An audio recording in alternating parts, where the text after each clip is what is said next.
Prue Muirhead, good to have you here. How Hey, are you? Todd. Nice to be here. Thank you for asking me. Mate, it's always a pleasure to have you on the show. You always give an in-depth knowledge as to what's happening in the rental market from both a property manager's perspective and an investor's perspective. It's why we love having you here.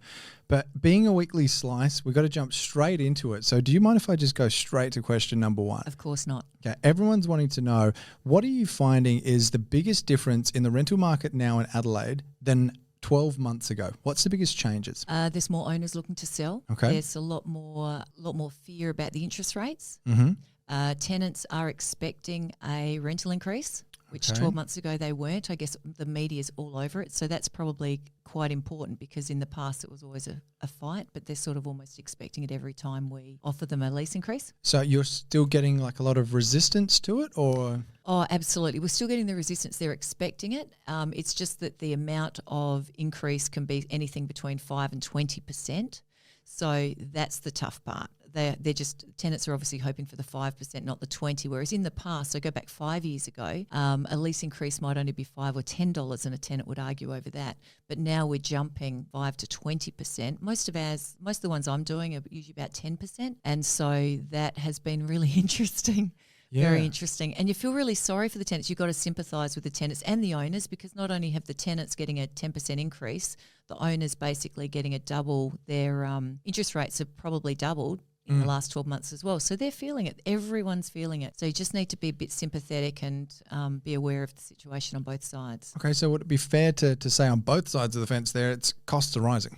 Absolutely. Okay, any other big changes that we're seeing? There's actually quite a few. The government is sort of scrambling, so they're looking at changing the Residential Tenancies Act. I do believe that's Australia-wide. South Australia's had lots of changes quite quickly. Yep. And they're looking at introducing plenty more, and they're very tenant-weighted. So that's a bit of a worry. On the other hand, all the immigration that's coming in is obviously going to counteract that with capital growth because of this, supply and demand. When you say all the immigration, what kind of numbers have you heard on that? Yeah, so in the 1990s it was about 120,000 a year, and then it went up to about 260,000, and now they're looking at, I think it's over 700,000 people in the next 2 years. That's so insane. where are they going to live? Yeah. And they're all going to rent first. They're not going to go straight in and buy something. It's a really interesting time to be a property manager right now, because you are the meat and the sandwich, but you've got to keep everything together. If you've got a good tenant in place, you don't want to lose them. Okay, so what I'm hearing there, it's like whilst costs are rising on both sides of the fence, demand by the sounds of things is already still high,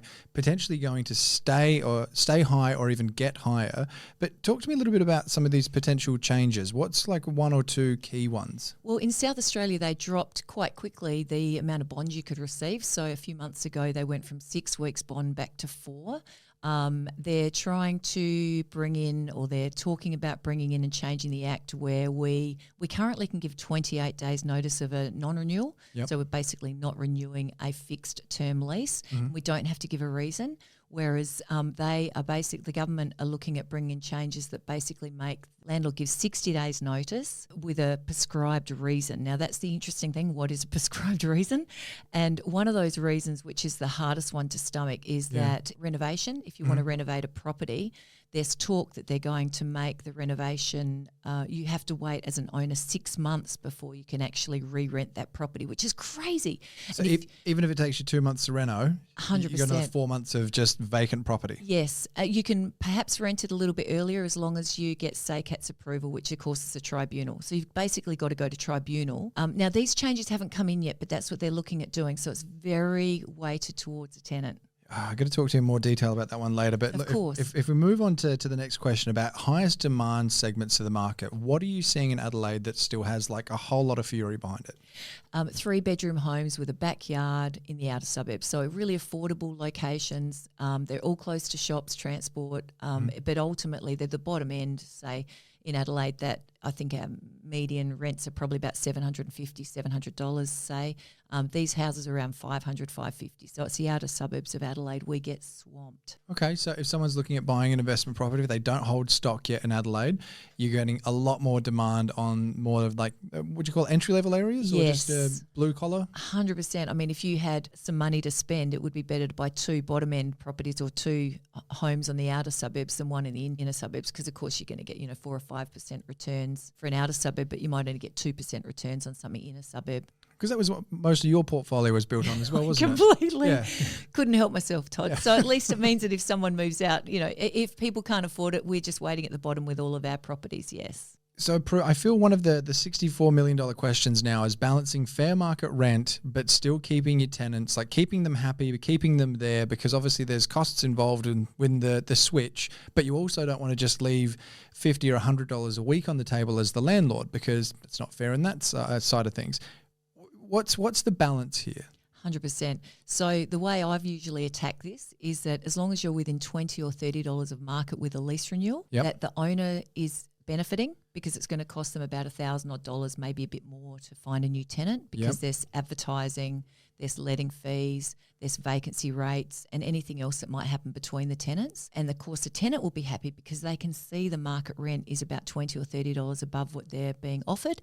And by showing them the realestate.com or one of the, domain.com in the research of what's actually on the market at the moment, you can usually tell them exactly what the rent would be, and they'll feel quite happy with that. Are you still, just a real quick question thrown as well, are you still finding that properties will be advertised for $500 a week, but then they end up achieving $510, $520, $530, like they're going over, or is that starting to cool? That's starting to cool. Okay. So the media has been saying that you can no longer take anything above the asking price, whereas I don't believe that's true yet. So what's happened, we have never as property managers been allowed to encourage a tenant to offer more money or to go back and forth between people. So we just keep a zip on it. We never say anything. But in the past, it was about 30% of people were offering over the asking price. It's huge. And that was probably about 2 years ago. Yep. And over the last 2 years, it's down to probably 1 in 10. Right. So it's still happening, but very few. Very few. And then to know whether that tenant's the tenant the owner's going to choose is another thing, because the quality of tenant,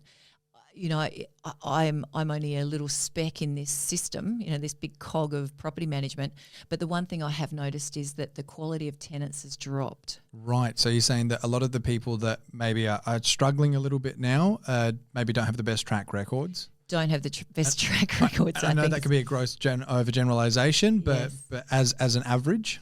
Yeah, so the good tenants, which are ones that we're always tracking down as well, they can actually be offered 2 or 3 properties at one time. Right. So that I believe what's going on is, sadly, if you haven't got a clean ledger as a tenant or as a renter, you haven't got a clean ledger, so you haven't been paying your rent on time or your water on time, or you've had a bad track record, you damaged something, you had something take out of your bond, you're not earning 3 times the weekly rent in wages per week as a family, you're ultimately going to go into this grey area where they're not necessarily going to be who an owner's going to choose. They want the typical person that can easily afford. It's got beautiful rental history. So when we find those people, and they're still out there, they're just not as many as there used to be.